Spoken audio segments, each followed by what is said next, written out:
हीरा ओ हीरा के दूध दही खालू करे कबिन टोली जालू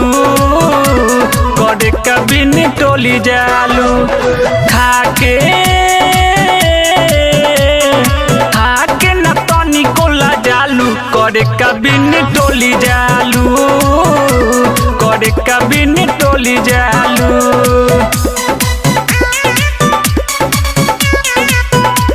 करे कबिन टोली जालू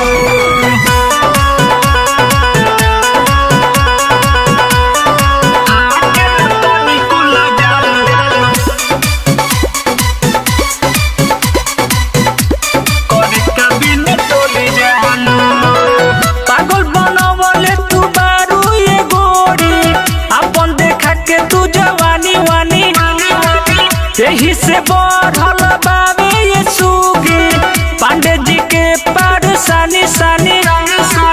पांडे जी के पार सानी सानी पागल बनवले बारू ये गोरी अपन देखा के तू जवानी वानी यही से बढ़ल बाबे ये सुगी पांडे जी के पार सानी सानी सिंह जी से तनी न डेरालू करे कबिन टोली जालू करे कबिन टोली जालू खाके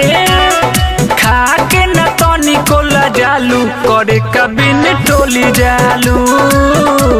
करे कबिन टोली जालू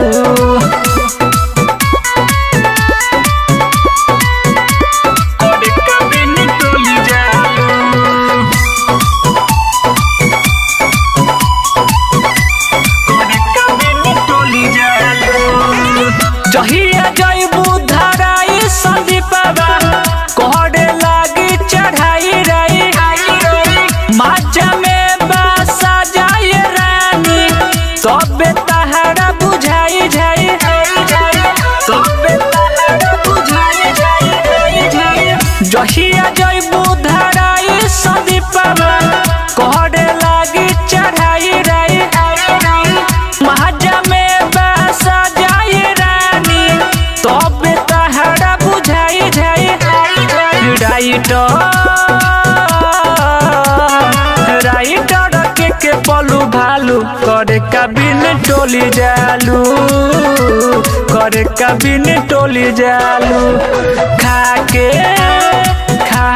न तनी कोला जालू करे कबिन टोली जालू करे कबिन टोली जालू मेगा रिकॉर्डिंग स्टूडियो ईश्वरपुर।